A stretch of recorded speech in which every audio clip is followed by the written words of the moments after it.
Many of you I've spoken to, some of you I have not. I'm Chris Sienko. I'm the VP.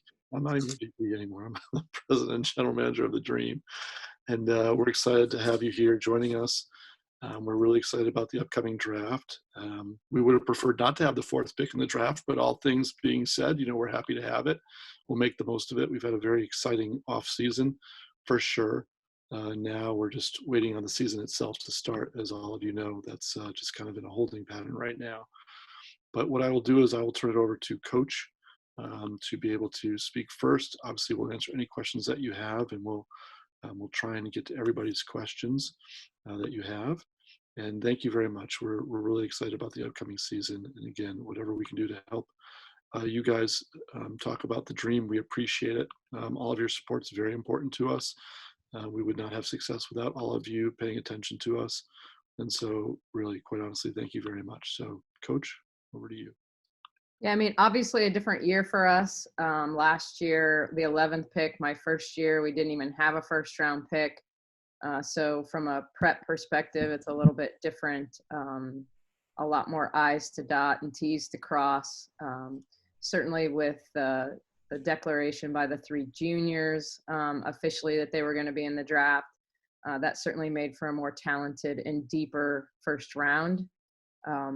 So, we're just still in the process of doing our homework, trying to understand our roster and how any potential pick would fit in and, fit in both how they play and culturally and all of those things. So, relative to the draft, which I know ultimately is what this meeting's about. I mean, that's still the mode we're in. We're in what's plan A, what's plan B, what's plan C. And really just having all our ducks in a row come Friday evening. So you had a busy,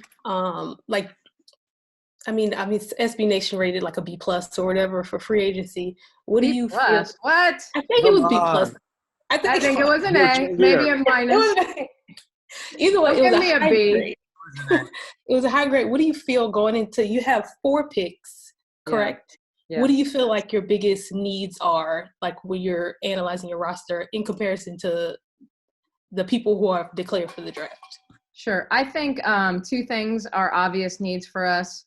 A point guard and a small forward are the most logical players. We certainly have room for depth in the post. But as far as what we did in free agency, getting Collen in the trade and signing Glory, I think we feel pretty good about our 4-post rotation in terms of Elizabeth, Collen, Monique, and Glory. So, certainly could add depth there. But if you look at, kind of what our roster looks like and a little bit where it could be strengthened, I'd say depth at the point in terms of playmaking ability, like someone who can really create for teammates. Or, I feel really good about Strickland and her ability to play the small forward. But if we were going to get younger, getting a small forward with some size, as opposed to there's lots of ways we can go with 3-guard lineups, but to add size to our roster from a depth perception.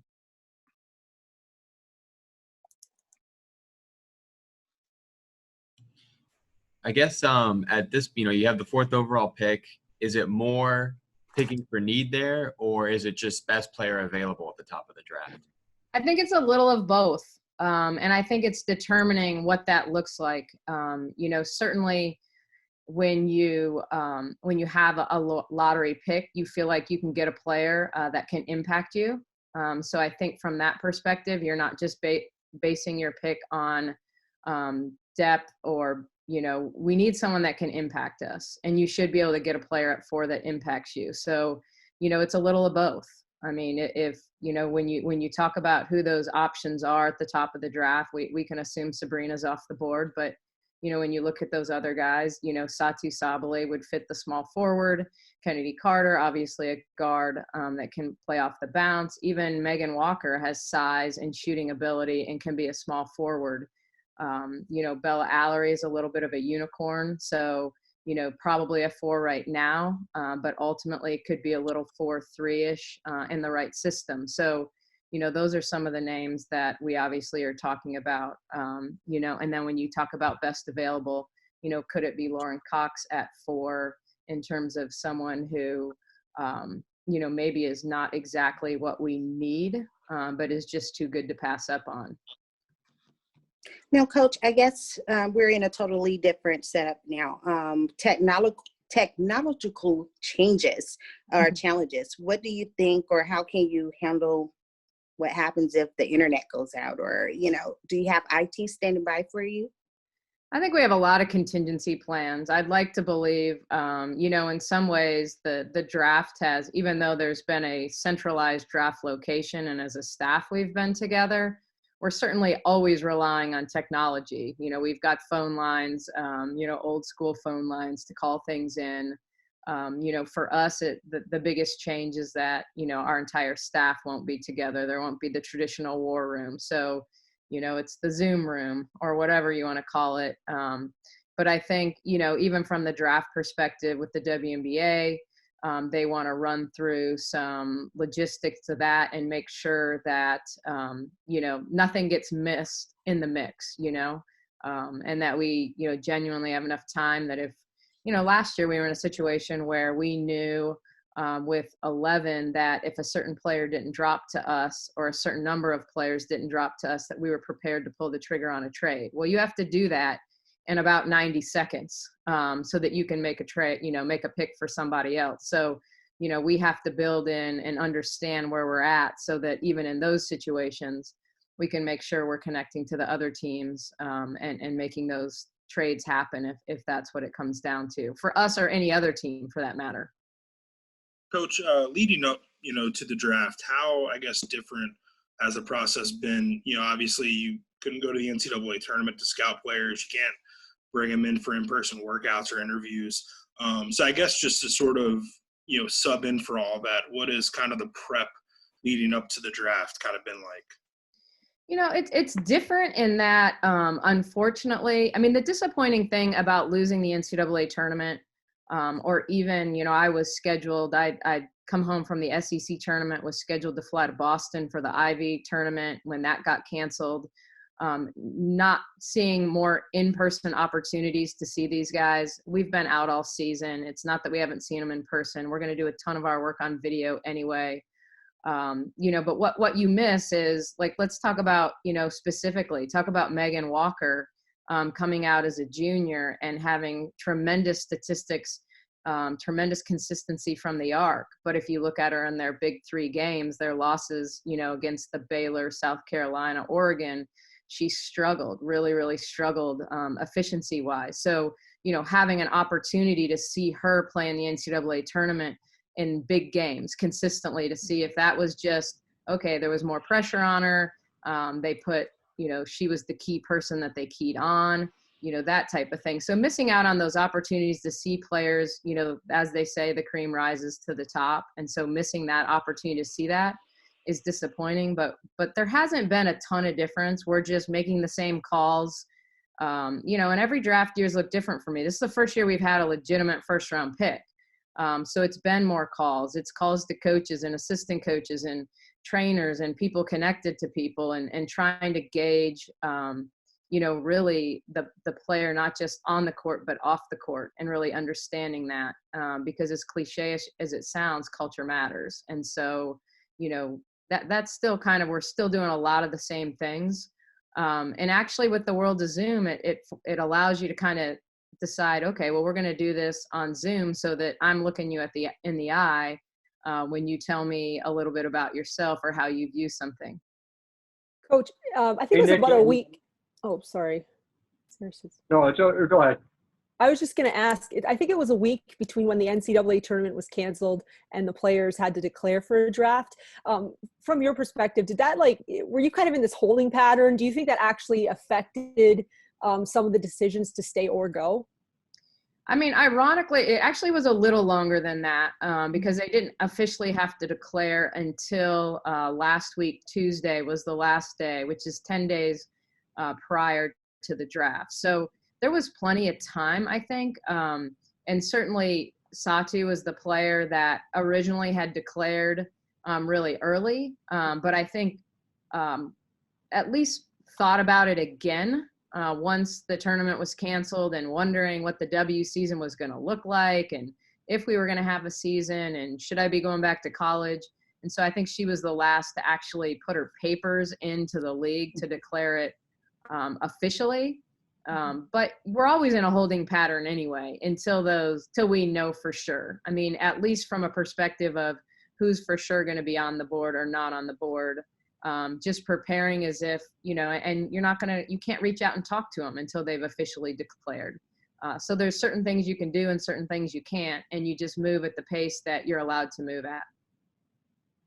Hi, Nicki. I'm curious in terms of your bigger picture when you look at your multiple third-round picks and the fact that we're up against a season where it's sort of an uncertain start. It's the limitation of 15 players you can have in camp, and you're not going to have people slowly making their way overseas. As to how you sort of plot that out and how that affects your thinking about those third-round picks. Well, I think you do two things. I mean, for us, we've never been afraid to take an international player that we know isn't ready to come over just because they're 20 years old. The goal this year is to draft the first player from Antarctica that nobody's heard of. But yeah, the reality is you can only have 15 in training camp at once. And look at the rosters around the league and how many players teams currently have under contract. Like, there have been years where teams like the Sparks have signed up to 19 players because they have so many players late coming from overseas. And so, you're going to see either teams start to waive players before camp that they've already signed so that they can bring in draft picks, or they're going to be waiving draft picks before camp starts. It's going to be a really, really difficult year for second and third round picks to make a team. The interesting thing about that, Nicki, is, as we've discussed, is everybody will be ready for camp, most likely. So, those extra periphery players will not be going to camp at all. So, does that concern you guys? About making allowances, expanding how big camp can be, or is that just cut and dry? It's cut and dry. Yeah. Does that kind of concern you guys? Yeah, everyone's going to be ready, but it's tough. Like, not everyone can work out properly right now, right? Like, you want to be in your best shape hitting camp, and obviously everyone's in the same boat, but you still kind of want to focus on you and be the best you can be. So, like, what are you expecting from the team when they show up to camp? Gosh, I wish I knew. I mean, we're in unprecedented times, and they all are in unique situations. I mean, even with the draft prospects, when you ask them, what they have at their disposal right now. And some of them have nice courts in their backyard and they can at least get outside and shoot in their backyard. And some of them, are more apartment type bound and, there's not a whole lot they can do. It's not even like, even if you had a community workout room in your complex, that you're technically allowed to use that stuff right now. So I think it's relative to the player. I think not unlike the other 11 teams in the league, we're all going to be trying to figure that out over the next, however, 6 weeks, 8 weeks, whatever it takes to get back and being prepared, and hopefully the best prepared when we start back up. And so whether that means, group workouts, whatever that means, we're trying to figure out what it's going to look like. But I don't think there's any doubt, no matter how many hills you run, how many burpees you do, how many 5-mile jogs you go on, it's not basketball, it's not cutting, it's not screening, it's not physical, no one's banging on you, leaning on you. So, I think we're going to have to figure that out when this, dust settles and we're back at it. I'm curious for Coach and for you, Chris, how much communication goes on between you and other teams leading up to the draft? Because kind of like you were talking about that 90-second window, you don't want to be put, between a rock and a hard place to make that trade right there. And it might screw you guys over. So I'm curious kind of what leads up to that so you can make an educated decision. We talk to all teams often, quite honestly. And it's actually been going on for quite some time. I think there's been a lot of conversations even when free agency started or before, and obviously that was pushed a little bit because of the CBA. So we have conversations, and your point is exactly right. With such limited time, we kind of want to know going into Friday what we're going to do or what potential options may be. So as we kind of go through the draft, and if there's any potential opportunity to switch things around or make a shift in where we stand or what we acquire, we kind of have a good feel for that ahead of time. And so, the interesting part, as Nicki alluded to early, is that, if we're in different locations, there's a lot of time that's lost in that communication. So if Nicki and I, are fortunate to be in the same location, or if we're not, I'm talking to another team. They may have a counter. I have to get back to Nicki. Then we get back. Then we still have to call into the league. So it's going to be interesting for sure, and for all teams. So yeah, we're better off being as prepared as possible before Friday. That doesn't mean that things could come up suddenly that we weren't expecting on Friday, but that's ultimately the objective, is to be really prepared. And we've had a lot of conversation with many teams already. Nicki, I got a question. Oh, go ahead, Matt. Nicki, you mentioned maybe taking another guard with that 4 pick, and Kennedy Carter might be the next best guard after Sabrina. Do you see a way in which she can share the court with Courtney Williams? They do a bit of the same things, and they're both a bit ball dominant. Yeah, I mean, I think the question is, Courtney Williams is established at this point in what she's capable of. She's done it game in and game out at this level, at the highest level in the biggest games. Kennedy obviously had a huge game against USA Basketball, and I think, proved that she can play with and against the best in the world. But I do think that Kennedy is more of a point guard than Courtney is. Not that I'd be afraid to put Courtney on the floor at the point in a pinch, but it's not, you want to get the ball to Courtney on the move, typically off a pin down, off some kind of floppy action. Like, get her on the move. She's hard to stay between her and the basket. And so, I foresee them playing together with one at the 1 and one at the 2. And whether they're on the court with Tiffany Hayes, whether they're on the court with Shakina Strickland, I would have no problems playing them together. I think that Kennedy Carter is an underrated passer. I think she played in a system where she was expected to score. She was needed to score. They played a lot of half-court basketball, but I don't think she's incapable of playing the point as she did as a freshman. It's just been so long since we really saw her in that role. But if you see her in so many other late game situations and so many other half-court sets, she's playing off the horns action, and so she's used to having the ball in her hands. And I think what she would have to understand at this level is that her effectiveness is going to be, and her ability to get on the court, if it's with the Dream, is to be able to be both a scorer but also a facilitator, and understand, kind of who her teammates are. Appreciate it. So you guys were talking about 2nd and 3rd round picks earlier and saying how tough of a year it's going to be. Do you think this year is going to be worse than previous years for them making the team? And which type of reform would you guys like to see? A shorter draft or a larger roster? Well, I can answer why I think it's tougher this year. I think it's just tougher because, when you look at, if you look at, I'll just use my roster as an example so that everybody understands like my thinking. It's like, I may get a really good player in the 2nd round, or someone that you guys all perceive as a really good player that was even an all-conference Power 5 kid, or a player of the year, mid-major type player. But there's a difference between coming out of college and really competing against, Blake Dietrich, who's been in the league 3 years and knows how we play. Even Alexis Jones, who's looking to find her footing, with the team, but was a, 1st round pick and going into her 4th year. And Maite Cazorla, who was on the court for us consistently as a backup last year. Like, those are the players that they would normally have to compete against. And when you think about a shortened training camp and the opportunity to, really compete, I think it's tougher. I think coaches tend to, value experience more in that situation. It's a little different than an investment in a 1st round pick, where you say, this is a player I want, this is a player I see now and I see in the future. Oftentimes 2nd round picks are players you're trying to figure out if they're better than what you've got towards the end of your bench. And so I just think whether it's us or it's somebody else, look at Dallas. They have 15 players under contract right now and 75 picks in the draft, so who goes, who stays, what do they do? A lot of questions. So, Coach, on that, this is Emmanuel. What do you expect from your 4th round pick? Is shortened camp?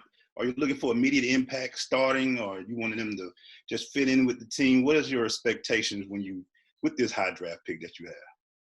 Yeah, I think it's all those things. I think it's to compete. I think the biggest expectation is that, any player I draft, I'm not afraid to tell them what my expectations are. And, certainly that they have to play into those expectations. Nobody's given anything.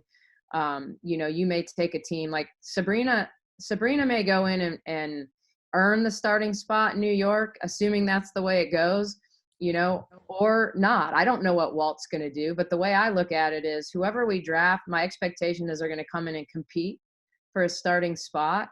And that if I don't think they're ready, or they don't come in and really beat somebody out for that spot, that we figure out what their role is and adjust accordingly. But I don't think anyone we draft, I'm not going to say, hey, your job is to come in here and fit in. I mean, certainly all rookies have to figure out how to fit in, but the best way you can fit in is to show up and compete. I want to go back to how you were talking about LA in the past having so many, like 19 players. So when you look at Dallas and they have their 4 first rounds out of 12 picks, and so is that a team that you guys are maybe making sure you're calling a little extra more right now, or kind of, you know what I mean? I don't know if you can really answer that, but is that a team that you're monitoring a bit more of what's going on because of the way that their picks and who they have?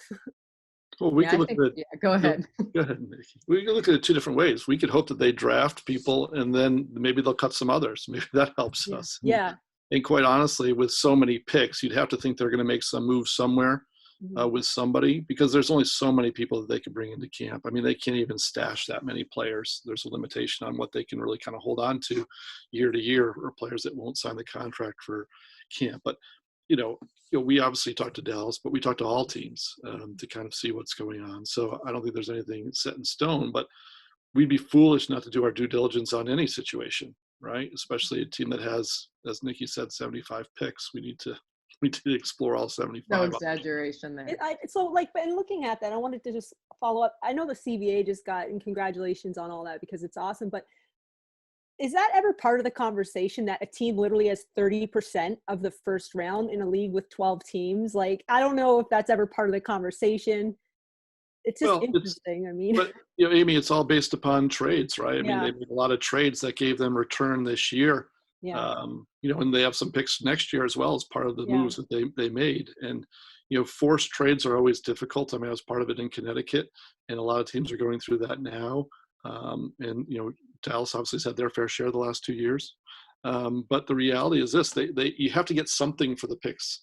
And, they got draft picks because they didn't have players. So, yeah, it's interesting. I don't think you're going to see a lot of that going forward. But the bigger picture question is, how does it affect you in the coming years? So, Nicki and I and Mike and Darius spent an inordinate amount of time thinking about the coming years and what the dollars look like based upon who you're bringing in. When does the cap change? When are they becoming a veteran player? When are they capable of trying to renegotiate? And how does that affect us? So first round picks are actually pretty good for Dallas right now because they're low cost athletes for the foreseeable future.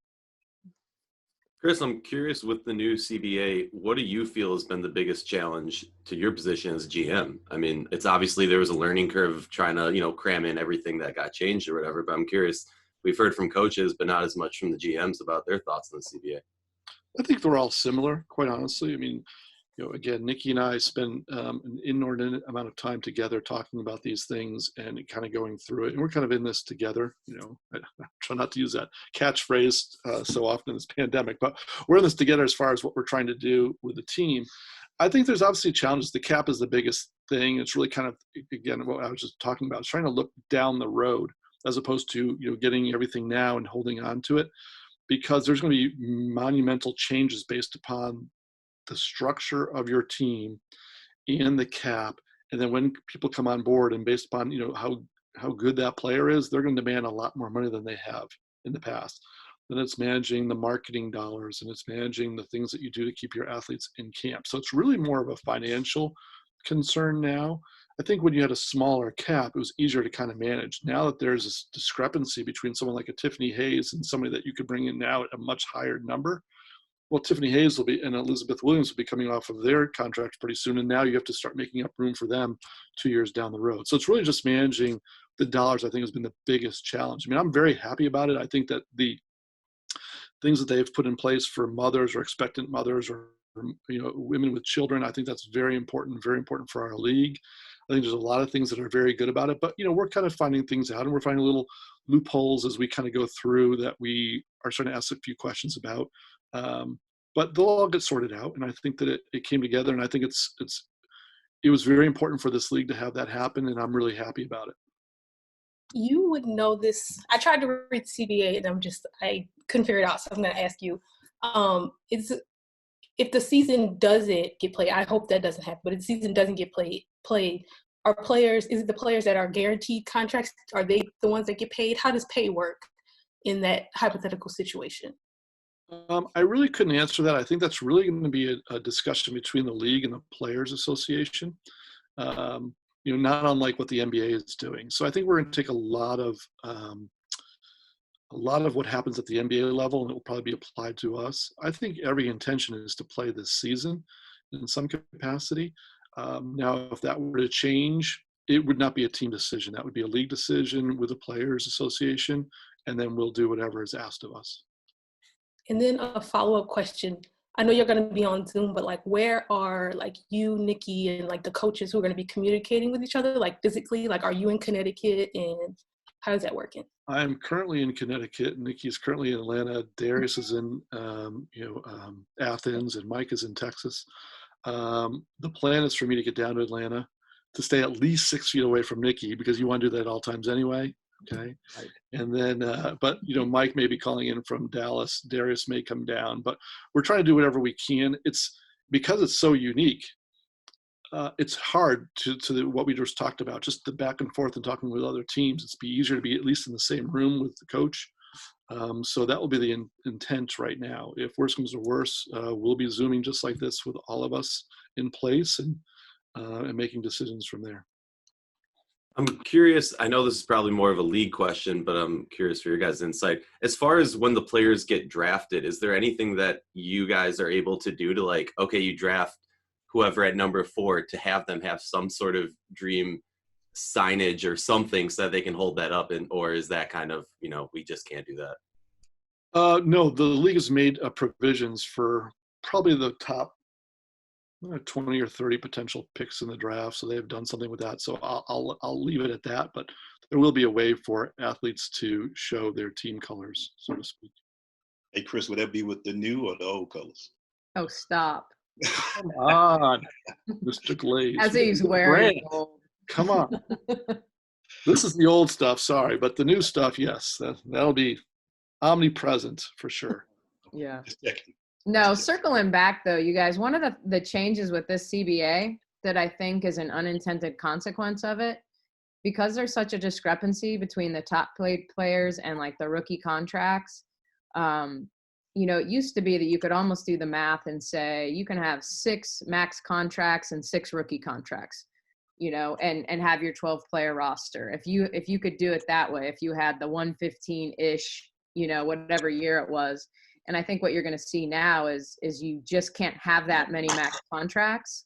And you're going to see, this is pretty soon not going to be a league of 144. It's going to be closer to 133 or 132, right? That's bad math by me, sorry. But because you're going to see teams, feeling like they have to invest in players and their top players, which is going to force you at times to play with 11. So I think you're going to see smaller rosters. So you're going to see lost spots. So once again, when you talk about how hard is it to make our league, it's really hard. And then all of a sudden you take potentially 5 to 10 spots away just across the board, whether they're spots that, sometimes players get waived in one camp and picked up in another and can make that roster because it's a better fit. I think you're going to have a hard time with that for sure.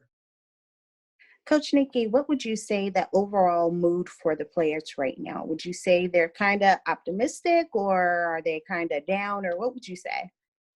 I actually talked to a lot of our players individually in the last few days. I think that they're all a little bored, some of them are probably better at being, kind of introverted and home by themselves than others. But I think they're cautiously optimistic. I think they also are, want to be hopeful for the sake of making sure everyone gets paid.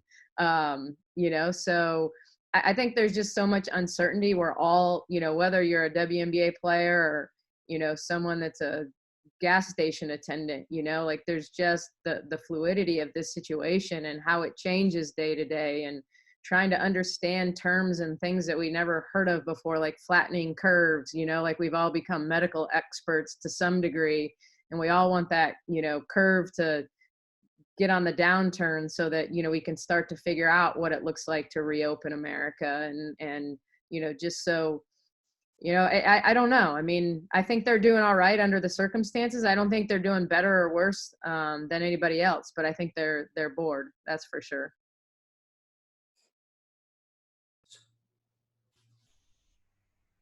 Go ahead. Okay, sorry. What was the question I wanted to ask? Do you foresee more players coming into the league through means outside the draft because of what you were talking about with roster size being limited and the pay differences? Do you think more players are going to be coming from Europe and through different avenues than just the draft? I think that's always a possibility. I don't think it's any different. Like, take a 26-year-old that's played overseas for 4 years. Are they more ready to play in the WNBA than, a 22-year-old just out of college? Yeah, usually they are. And sometimes that's regardless of the level of play in Europe. It's just they've learned how to be a pro. They've learned how to have it be their job. I've always been kind of a big fan of bringing those type of players in, and you've seen them kind of make our league a little bit at a time, whether it's like last year, a great example of that was Shea Petty, who, has been in camps before, but, really has been good in EuroLeague games, for 2 straight years and finally got her shot. And even though she bounced in and out and was a video coordinator part of the year for them, I don't think that's outside the realm. And, I think there are players that will fight more for that too. If even the minimum salaries are better than they once were, you always have the problem with international players who aren't drafted and aren't in the system of, if you want to go get them at 26 years old. I mean, last year, our league minimum was like 42,000. Are they really going to come from overseas where maybe they're making a lot of money? And play a summer for 42,000, then you turn around the next year and you could pay them more. But I think, maybe the CBA in general is more enticing to some of them. And, we're also, we're going to see what happens with how Corona affects the world, so what do sponsorships look like for some of these top teams overseas that were paying a lot of money? And if the money is drying up overseas, the W becomes like more of a luxury as well. So I think we're going to see potentially a lot of things happen across the world as a result of how Corona's affected everybody. Nicki, I'm curious how you view the next tier of guards, Ty Harris and Crystal Dangerfield. They're probably the next two after Sabrina and Kennedy. How do you value them as prospects and how they might be able to fit on your team?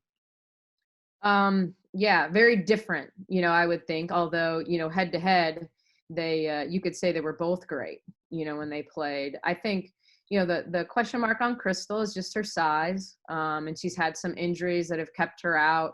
But she's one of those players that, automatically gives you range, can really shoots it well beyond the arc, shoots it well, especially going left off the bounce, can come off a bit, pin down and shoot. So I think she's kind of learned over time to be a true offensive threat when her team needs her to be, and became better defensively this year. I would have never said she was a good defender, but I watched her live against Sabrina and thought she gave Sabrina fits at times.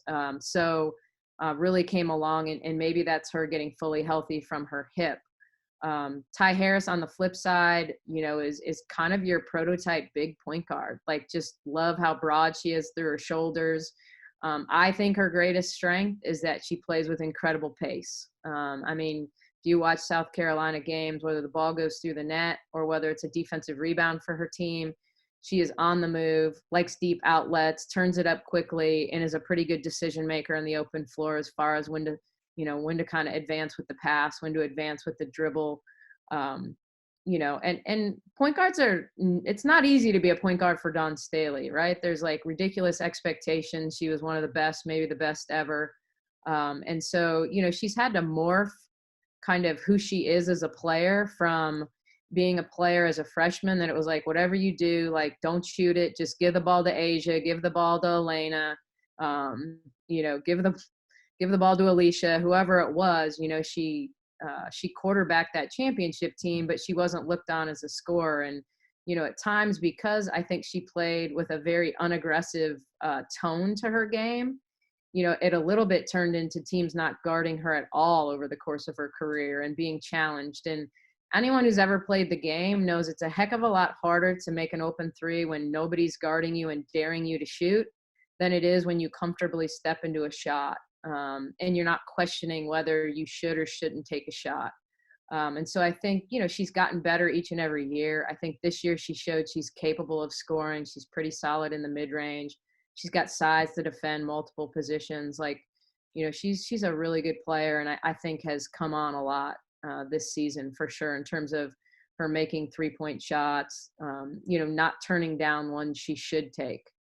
I was going to ask you how much value you put into a shooter who struggled maybe her first 2 years and she's improved greatly now as a senior. Do you take this season as a definitive Ty Harris is a much improved, reliable shooter now, or is it hard because it's only a handful of games over one season? Yeah, and it's not even high volume. It's more high, it's not like it was low volume. You're certainly not going to draft Ty Harris and expect her to score 15 points a game as a rookie. Like, I don't think that even though, over time, she's proven that she's a better offensive player. But I think what people, I was still coaching in college when Ty Harris was coming out of high school, and Ty Harris was an incredible scorer in AAU and in high school. And sometimes, it's part of that maturation process with Dawn and her point guards, learning how to play in a system, learning what your role is. And I think she basically did everything Dawn asked her to do. But in some ways it may have thwarted her own, individual offensive ability at an early age. So sometimes it's just a matter of confidence. Great offensive players play with great confidence. Why is Kennedy Carter a good scorer? Because she thinks every time she touches the ball, she can go score, and it doesn't mean she should go score every possession, but I think so much of it is that mental approach and believing that you can make shots. So I think it's a little of both. I think she's a capable scorer. I think you have to tell her you want her to score. And then, you got to make her keep working at it. Coach, with the uncertainty that we're in right now, once you draft this player, and I know that's the main focus this week, what are some of the things that you're going to try to do to engage them into what you want them to do? I know you can be very limited, but what some of the things that you, as a team, that y'all want to try to do to help them out? Yeah, I mean, I think some of it will be, if it's a guard, really getting them with Mike, who's, my guard coach. And a lot of it's learning terminology. Like, I don't think there's any doubt that when we open camp that it's probably not going to be a 21-day training camp at that point. So learning quickly how much you can do ahead of time from learning terms. I mean, every team has a different vocabulary. Every level has a little bit different vocabulary. So what you called a flat hedge or a drop, it might be a different term for us defensively. It's understanding some of those buzzwords that we use to get them ahead.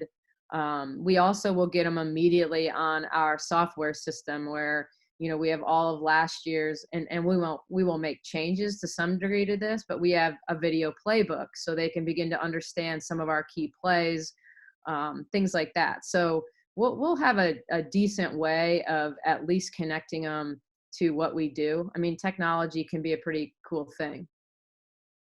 Now, Coach, with the first game being May 15th, and we're not sure how next month is going to play out just yet with the circumstances, are you all kind of prepared, or do you have an idea if the first half of the season may be played without fans? Yeah, it's hard to prepare for that. I don't know what that looks like. I don't know what it feels like. And in a joking manner, I know that a lot of non-WNBA fans like to say that that's what we always do anyway. So, but I think it'll be tough. Let's face it. I know that, ironically, I'll use this Elizabeth as an example. I mean, Fenerbahce was dominating the Turkish league, and they played one game before they shut the league down in a closed arena, and they lost a game that you would never expect them to lose. And so Fenerbahce has some of the most excited and wild fans on the planet. So there's a difference. There's a difference in motivating yourself when there aren't 5,000 people or 10,000 people screaming for you or against you. And don't underestimate that, how important that is. I mean, it's going to feel like a closed scrimmage is what it's going to feel like. And, we'll all be in that same environment together. So I think it'll be a challenge for everybody in this league to compete at the highest level they can under the circumstances, knowing that if we're closed and there's no fans, it probably means that, it's on TV or it's being streamed somehow, some way, and people are watching us, and so it's an opportunity. Once again, it's another stage for our players to show just how good they are and not to take it lightly. Coach, I'm curious, your first season as head coach, you guys blew the league out of the water, obviously struggled a little bit last season. What have you kind of learned as far as your coaching philosophy in the early days of training camp or whatever we're going to have this season to set this team ready for success? I think a lot of it is what do you do before training camp even starts? What are the expectations going into camp? And I think when you think about our team and what we look like in year one versus year two, I actually thought we had a good training camp in year two. So I'm never going to go backwards and say, wow, we had a bad camp. I've always left our camp open for college coaches or people to come watch. I think we had a ton of energy in camp. I think we had some minor injuries that really bothered us early, hamstrings, ankles, things like that, that we had to deal with leading into the season that I think affected us. But I think it's about having that chip on your shoulder when you go in. And I think we've done that with a combination of new players and returning players in year three. I need them, quite frankly, to get comfortable being uncomfortable again. That's a term we've used. And, that in the first year none of them had played for me before. They were kind of all competing for, a spot and to prove things. And I think with the return of everybody in year two, as much as I felt like we were dialed in and we didn't take things for granted, on the surface, I do think there was a different edge, about going out and proving who we were. So I think you take the guys that are returning and saying, okay, last year is not what we wanted. We've got to be better. And then sprinkle them with new players that, are fighting for spots or fighting to reboot their careers. All of a sudden, I think we should have a good mix of kind of getting that edge back that I think we need to be successful. Coach, obviously, for the Olympics being postponed to next year. So now that gives us some room to make adjustments to the schedule should there happen to be a further delay. Is that something that's been discussed, probably implementing an all-star for this year instead of next year, being able to move around the schedule for some of those teams that if the NBA were to restart, that share, those few teams that do share an arena? Yeah. I'll let Chris answer that. I think it's I think that all options are being explored. To tell you the honest truth, there's been no definitive word on what we're going to do. I think with no Olympics, it does give us more opportunity to play that extra month. But quite honestly, that's a league decision, and they're kind of looking at all options for us. So I hate to be vague on that, but it's not something I can really discuss except that they're exploring all options. I doubt there would be an all-star game, though. Be no time for that. Does that affect the Olympics being pushed to 2021? Does that affect players like Lee Year? I don't know how to pronounce her name, but someone you drafted who was playing well in the qualifiers. Does that affect those kind of decisions in terms of like international players, even just for the specifics of like national team commitments? Yeah, for sure. I mean, I think that Lee is a player that we're in touch with, you know, obviously just turned 21, so she's still a pup, you know, but, you know, was certainly not going to play this summer. She's the starting center on our national team. And I think the Chinese national team is just really becoming pretty darn good. And, but, you know, we had talked about her potentially coming to the Dream in 2021. And I think, you know, with that in mind, you know, the odds of her, if next year's the Olympic year, which it obviously is, it might push that another year, which is not unconcerning, but at the same time, knowing that we were able to go out and get Kalani Brown in free agency, it changes that need, you know. I mean, not that I don't think she's a great player or going to be a good player in the W, or that I'm not looking forward to coaching Lee, but I do think, you know, we now have a 6'7" player that, you know, can single up and play against some of the bigs in our league, which is something that we certainly think she's capable of doing when she does eventually end up in a Dream uniform.